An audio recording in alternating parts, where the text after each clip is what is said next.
Well, opening day has concluded for the Braves. Welcome in to Postgame Tomahawk Talk. I'm Ariel Tamir-Pinsky, joined by Adam Gotkin and Devin Jarvis. Here at White House Field, the Braves lost 7-5 to the Mariners. 6 of those 7 runs came in that first inning from the Mariners, only off 2 hits. Yeah, no, if the Mariners didn't send a batter up for the last 8 innings, they would have won the game still. It all happened right there. A lot of self-inflicted wounds to begin this game for the Braves, both by the pitching staff, the defenders in general.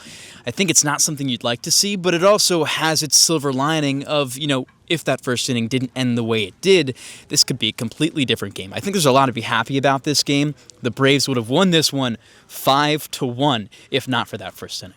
Yeah, absolutely. You talked about it a little bit. There was a lot of hustle from these guys, a lot of grit. They really came back and showed up. Without a doubt, it's definitely a good sign for a team to not give up after going down 6-0, especially first game of the season. You start to see some of that grit, as you said, and see that this is not a team that's going to give up even if things don't go their way early on. We saw a lot of great hustle plays, multiple guys beating out infield singles. First game of the season, that's really all you can ask for.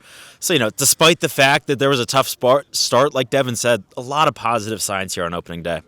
Yeah, absolutely, and there was a lot of positive signs from the offense as well. One person in particular, Logan Hughes, he had that home run. He did. Yeah, it was a great hit. He had a couple, too, that he really put bat to ball well on, and it was that one over right field that he got the home run with. He was a guy Adam and I were talking about before this season. We expected to do big things, and he showed us tonight he will be a big player for this Bourne team all year. Absolutely. More post-game coverage coming up next. Ariel Tamir-Pinsky alongside our 2025's beat reporter, Lyle Allenstein.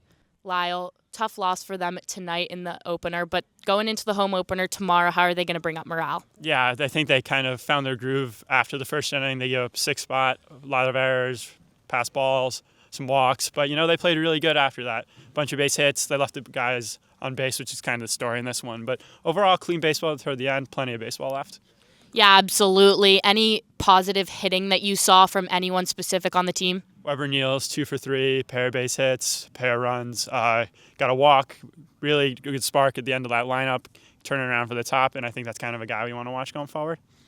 Yeah, and otherwise, any positive impacts you saw on the team, any leaders that you saw make an impact on this team going forward in the season? Yeah, going forward, obviously you had a tough one today, but Justin LeBron from Alabama, really high-ranked prospect. Top of the draft boards and a bunch of, pre-mock draft things. But 0 for 4, but this is a really good player. Didn't have his night tonight. Had a really hard hit ball in his last at-bat that if it wasn't freezing and windy out here, you might have seen that go out on a normal sunny day here on Cape Cod. But this is a really good player. I wouldn't be surprised if he turned it around pretty soon. Thanks so much for joining me. We'll see you tomorrow at Doran Park.